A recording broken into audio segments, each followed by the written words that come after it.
हरे कृष्णा। राधे राधे दोस्तों, कैसे हैं आप सभी लोग। आशा करती हूँ कि आप सारे फ्रेंड्स बहुत ही ज़्यादा अच्छे होंगे। मैं भी बिल्कुल ठीक हूँ और आप सभी मित्रों का मेरे चैनल इंडियन ब्लॉग शिखा में बहुत बहुत स्वागत है। सो फ्रेंड्स, आज मैं आप सभी के साथ शेयर करने जा रही हूँ कि हम अपने घर के मंदिर में प्रायः जब सुबह की पूजा करते हैं नित्य प्रतिदिन, तो किस प्रकार से हम अपने घर के मंदिर में सभी भगवान जी को स्नान कराएं। जैसा कि हम सभी जानते हैं, हम सभी अपने अपने घरों में बहुत सारी मूर्तियाँ स्थापित करते हैं या हम बहुत सारी फ़ोटो रख के पूजा करते हैं। और प्रायः जब हम सुबह में पूजा करते हैं तो सर्वप्रथम हम उन्हें स्नान कराते हैं। तो आप लोगों के बहुत सारे जो है क्वेश्चन आते हैं कि क्या दीदी हम अपने सारे भगवान के जो है श्रृंगार को उतार के उन्हें स्नान प्रतिदिन कराएं या हम किस प्रकार से स्नान कराएं। तो आज मैं आप सभी के साथ इस वीडियो में यही शेयर करने वाली हूं कि जब हम अपने घर के मंदिर में पूजा करते हैं तो हमें अपने भगवान को किस प्रकार से स्नान कराना चाहिए। तो देखिए, सभी देवी देवताओं की स्नान की विधि अलग अलग होती है। सो वो मैं आज आप सभी के साथ इस वीडियो में शेयर करूंगी। तो चलिए वीडियो शुरू करते हैं। और यदि वीडियो पसंद आए तो प्लीज़ वीडियो को लाइक कीजिएगा, ज़्यादा से ज़्यादा शेयर कीजिएगा। तो सबसे पहले हम जब पूजा करते हैं तो हम सबसे पहले पंचोपचार में पूजा करते हैं या षोडशोपचार। तो उसमें हमें सबसे पहली विधि होती है स्नान कराने की। सो उसके लिए हमें कुछ सामग्री चाहिए होती है। और हम प्रायः जब हम अपने घर में मूर्तियों को स्थापित करते हैं तो हमें जो है प्रतिदिन उन्हें स्नान नहीं कराना होता है, बस कैसे स्नान कराना है वो मैं आपको बताती हूँ। तो देखिए, यहाँ पर मैंने कुछ सामग्रियाँ रख रखी हैं। जैसे कि यहाँ पर मैं आपको दिखा दूँ, ये सारी चीज़ें जो है स्नान कराने की विधि है। इसमें सबसे पहले हम इस तरह से एक लाल कपड़ा रखते हैं पूजा का, जिससे कि हम भगवान की फ़ोटो को पोंछते हैं या उनके तिलक चंदन को हटाते हैं, या मूर्तियों में जो हम टीका चंदन करते हैं उन्हें जो है हम इस तरह से वस्त्र से पोंछते हैं। यहाँ पर मैंने ये आम का पल्लव रखा है। आप यहाँ पर आम का पत्ता यानी कि पल्लव ले सकते हैं, या जो है अशोक के पल्लव यानी कि अशोक के पत्ते आते हैं, पान का पत्ता हो गया। इस तरह से कुछ पत्ते होते हैं जो शुभ पत्ते होते हैं, उन्हें पूजा में स्नान कराने के लिए लिए जाते हैं। यहाँ पर मैं दुर्बा दिखा रही हूँ आपको, तो दुर्बा घास से भी स्नान कराई जाती है। इसी तरह से कुसा से भी स्नान कराई जाती है। तो देखिए, घर में प्रायः कुसा तो हम नहीं रखते हैं, नॉर्मली ये सारी चीज़ें हमें आसानी से मिल जाती हैं। तो इस तरह से आप दुर्बा से स्नान करा सकते हैं। यहाँ पर मैं आपको दिखा दूँ तो यहाँ पर मैंने इस तरह से पुष्प रखा है। और पुष्प हमेशा हमारे घर में मिल जाता है, क्योंकि हम अपने घर में जो है फूल वगैरह लगाते हैं। तो ये विधि बहुत अच्छी होती है पुष्प द्वारा स्नान कराने की। और यहाँ पर मैं आपको दिखा दूँ तो यहाँ पर मैंने ये इस तरह से पंचपात्र ले रखा है। ये पूजा का सबसे विशेष पात्र होता है, इसे हम सभी के पास होना चाहिए। ये देखिए, इस तरह से मिलता है मार्केट में पंचपात्र। तो ये स्नान कराने के लिए भी अति उत्तम पात्र होता है। तो इस तरह से आप इसको रख सकते हैं। अब यहाँ पर मैं दिखा दूँ, अगर आपके पास ये पंचपात्र नहीं है तो इसकी जगह पे आप जो है यहाँ पर इस तरह से एक जो है बर्तन में जल ले सकते हैं और इस तरह से चम्मच ले सकते हैं। इस तरह से आप स्नान करा सकते हैं। तो यहाँ पर मैं आपको अब स्नान करा के दिखाऊंगी कि कैसे हमें जो है स्नान कराना है। तो ये समस्त सामग्रियाँ यहाँ पर मैं आपको दिखा दूँ। एक पात्र हमें ये भी चाहिए, खाली पात्र, जिसमें कि हम प्रभु का जल रखेंगे।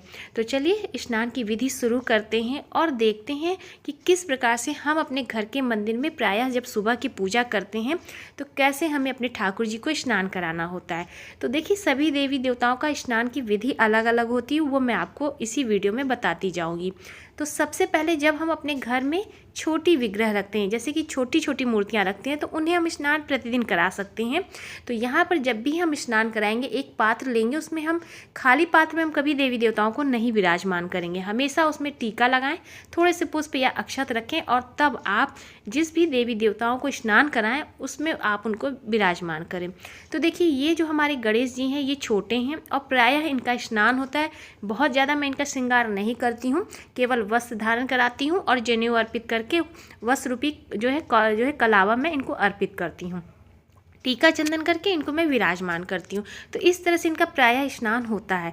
स्नान कराने से सबसे पहले हमें इस तरह से 3 बार या 5 बार जल घुमा के यहाँ पर रखना होता है। इससे कहते हैं, जैसे कि जब हमारे यहाँ मेहमान आते हैं या हम किसी भी प्रभु को स्नान कराते हैं तो उनके सबसे पहले चरण धुलाने के भाव से, हाथ धुलाने के भाव से, मुख धुलाने के भाव से इस तरह से जल छोड़ते हैं और फिर हम स्नान कराते हैं। तो सबसे पहले हम दुर्बा से मैं आपको स्नान कराती हूँ, दिखाती हूँ किस तरह से हमें देवी देवताओं को स्नान कराना है। जब हम प्रायः देवी देवताओं को स्नान कराते हैं तो इस तरह से दुर्बा घास लें और आप जल से उनको इस तरह से स्नान करा सकते हैं। तो इसमें क्या होता है, मूर्तियों को स्नान नहीं कराना होता, वस्त्र भी नहीं उनके उतारने होते, और जो भी वे आप उनको पहनाते हैं श्रृंगार आभूषण वो आपको उतारने नहीं होते। इस तरह से आप दूर्वा से स्नान करा सकते हैं और सेम इसी तरह से आप जो है ये आम के पल्लों से भी स्नान करा सकते हैं, या अशोक का पत्ता ले लें या पान का पत्ता ले लें, उस तरह से आप उनको स्नान करा सकते हैं। तो इस तरह से छींटे देते हुए हम प्रभु को स्नान कराते हैं। तो आप इसी तरह से अपने सभी देवी देवताओं को स्नान करा लेंगे। और ठीक इसी तरह से हम पुष्प से भी स्नान कराते हैं। देखिए पुष्प को भी हम इसी तरह से जल से लेंगे और इस तरह से ओम गंग गणपतये नमो नमः ऐसे स्नानम समर्पयामि कहते हुए हम प्रभु को स्नान कराएंगे। इसी तरह से जो भी देवी देवताओं को आप स्नान कराएं उनको नमः कहते हुए स्नान करा सकते हैं। तो देखिए इस तरह से बहुत ही सरल भाव से हम प्रभु को स्नान करा सकते हैं। अब मैं यहाँ पर आपको दिखाऊंगी एक स्नान कराने की विधि ये थी, और एक जब हम प्रायः प्रभु के जो है ज्वेलरी वगैरह उतार देते हैं, उनके जो आभूषण होते हैं वो उतार देते हैं, उनके श्रृंगार उतार के उनको स्नान कराते हैं। तो आप डायरेक्ट इस तरह से जो है लोटे में जल भर के और तब आप प्रभु को स्नान कराएं। इस तरह से हम शिवलिंग में मतलब शिवलिंग पर भी जल चढ़ाते हैं, भोले बाबा को स्नान कराते हैं। इसी तरह से हम बाल गोपाल को भी स्नान कराते हैं। तो बाल गोपाल का स्नान प्रतिदिन होता है, तो इस तरह से उतार के जो है उनके स्नान हम करा देते हैं। बाकी जो घर की मूर्तियां होती हैं उनको हम केवल इस तरह से छींटे देकर स्नान कराते हैं। तो ये विधि होती है भगवान को स्नान कराने की। यहाँ मैं गणेश जी को स्नान इस तरह से करके दिखा रही हूँ। यदि जब आप जिस भी देवी देवता का दिन होता है उस दिन अगर आप चाहें तो उनका श्रृंगार उतार कर और आप उनको इसी तरह से जल से स्नान करा सकते हैं। पंचामृत से स्नान करा के उनका जो है वस्त्र से पोंछ के अच्छे से उनका श्रृंगार कर सकते हैं। तो देखिए ये सरल विधि थी स्नान कराने की, जो कि मैं आप सभी के साथ शेयर कर रही हूँ। अब मैं आपके साथ शेयर करूंगी कि हमें जो है बड़ी मूर्तियों को हम किस प्रकार से स्नान कराते हैं। जैसा कि आप यहाँ पर देख सकते हैं, यहाँ माता रानी विराजमान है, इन्होंने इतना श्रृंगार धारण किया है। इस तरह से हम जल लेंगे और घुमा कर इस पात्र में रखेंगे, जो कि मैंने आपको दिखाया खाली पात्र उसमें। तो 5 बार इस तरह से हम जल घुमाएंगे। ओम दुर्गाय नमः, ओम दुर्गाय देव्यै नमः कहते हुए हम इस तरह से स्नानम समर्पयामि, स्नानम समर्पयामि, स्नानम समर्पयामि, इस तरह कहते हुए हम जो है जल को इसी पात्र में रखेंगे। इसी तरह से हम भोले बाबा माँ पार्वती को स्नान कराते हुए जल को पात्र में रखते जाएंगे। तो देखिए इस तरह से 3 बार 5 बार आप सभी देवी देवताओं को स्नान करा सकते हैं। तो ये भी जल की ये भी एक स्नान की विधि हो गई। या आप पुष्प द्वारा छींटे मार के भी स्नान इस तरह से करा सकते हैं, जैसे कि मैंने आपको गणेश जी को जब स्नान कराया था वो मैं बता रही हूँ। तो जब इस तरह से स्नान कराएं तो एक जो है वस्त्र आप इस तरह से पोंछने के भाव से दिखा दें। तो देखिए ये इस तरह से हमारे प्रभु का स्नान हो जाता है। तो इसमें आपको अपने देवी देवताओं का श्रृंगार उतारने की ज़रूरत नहीं होती है, आप केवल इस तरह से स्नान करा सकते हैं। जब आपको उनका श्रृंगार उतारना हो तब आप उस तरह से स्नान करा सकते हैं। तो अब मैं आपको बताऊं कि फ़ोटो में हम किस प्रकार से स्नान कराएंगे। तो देखिए यहाँ पर हमने फ़ोटो रख रखी है। जैसा कि हम सभी अपने घरों में फ़ोटो विराजमान करके रखते हैं, बहुत लोग होते हैं कि मूर्तियाँ नहीं रखते, ज़्यादातर उनके घरों में फ़ोटो ही रखी रहती है। तो फ़ोटो को स्नान कराने की भी विधि एकदम इसी तरह से मैं आपको बताती हूँ। इसके लिए देखिए यहाँ पर मैंने आपको फ़ोटो रख के मैं बता रही हूँ। यहाँ हमें पंचपाद चाहिए और इन्हें भी हम सेम उसी तरह से स्नान कराएंगे जैसे कि हमने गणेश जी को स्नान कराया। सबसे पहले मैं आपको दिखा दूँ, इस तरह से दूर्वा घास आप ले सकते हैं और जब स्नान कराएं तो आपको इस तरह से जल में लेना है और इस तरह से छींटे मारना है। तो देखिए इस तरह से छींटे मार के आप मूर्तियों को भी स्नान करा सकते हैं और फोटो में भी स्नान करा सकते हैं। तो इस तरह से आपको स्नानम समर्पयामि ऐसे कहते हुए स्नान कराना है। हाँ, और इसके पश्चात आम का पल्लव है यदि आपके घर में, तो आप आम का पल्लव ले सकते हैं, अशोक के पत्ते ले सकते हैं। देखिए जो भी घर में हो आप उसी से ही स्नान करा सकते हैं। इसमें बिल्कुल भी सोचने वाली बात नहीं है कि हाँ मेरे पास ये चीज़ नहीं है तो मैं कैसे स्नान कराऊँ। तो देखिए इस तरह से आम के पल्लव से भी छींटे मारते हुए हम प्रभु को स्नान कराते हैं। और इसी तरह से पंचामृत से भी स्नान करा सकते हैं। और इसके बाद आपको जो है कपड़े से पोंछ देना होता है। तो देखिए अगर आपके घर में आम के पल्लव है तो आम के पल्लव से स्नान कराएं। यदि आपके पास नहीं है उस समय अगर आपके पास घर में एक छोटा सा भी फूल हो तो आप फूल के द्वारा भी स्नान करा सकते हैं। यदि फूल भी नहीं है तो आप केवल जो है पंचपात्र के चम्मच से भी मैं आपको बताऊंगी किस तरह से स्नान कराना है। तो देखिए इस तरह से पुष्प के द्वारा आप छींटे मार के जो है प्रभु को स्नान करा सकते हैं।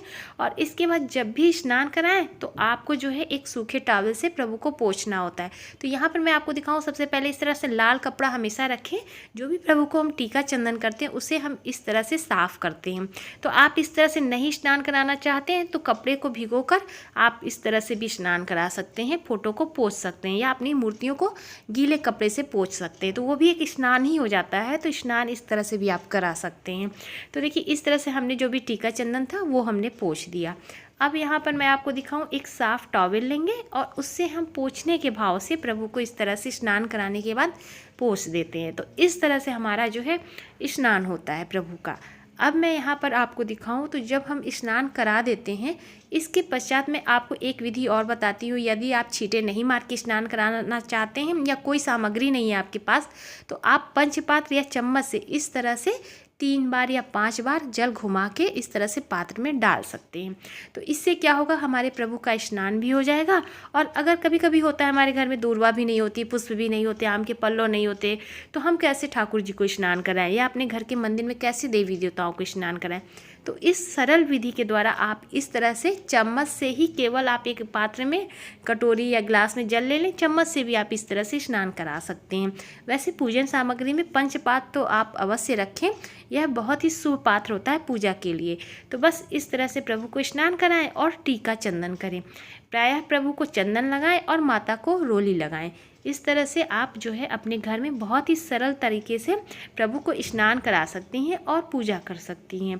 तो देखिए, मैंने आपको यहाँ पर, आप लोगों के बहुत सारे सवाल आते थे कि दीदी हम किस प्रकार से जो है अपने घर के मंदिर में सभी देवी देवताओं को स्नान कराएं। तो देखिए, जब हम बाल गोपाल को स्नान कराते हैं तो उन्हें हम जल से स्नान कराते हैं, उनके वस्त्र उतारते हैं और उनका जो है यह जो है उत्तम होता है और यह आवश्यक भी होता है कि जब हम शालिग्राम जी को, बाल गोपाल को या शिवलिंग को अपने घर में रखते हैं तो उन्हें हमें प्रायः स्नान अवश्य कराना चाहिए। और जब हम अपने घर में मूर्तियों को स्थापित करके रखते हैं तो हम उन्हें जो है इस तरह से जल से जो है छींटे मार के स्नान कराएं। तो देखिए, ये सारी विधि मैंने आप लोगों के साथ शेयर की है। तो उम्मीद है, और यही विधि होती है पूजा में। आपने भी देखा होगा कि पंडित जी भी जब आते हैं तो स्नान इसी तरह से देवी देवताओं को कराते हैं।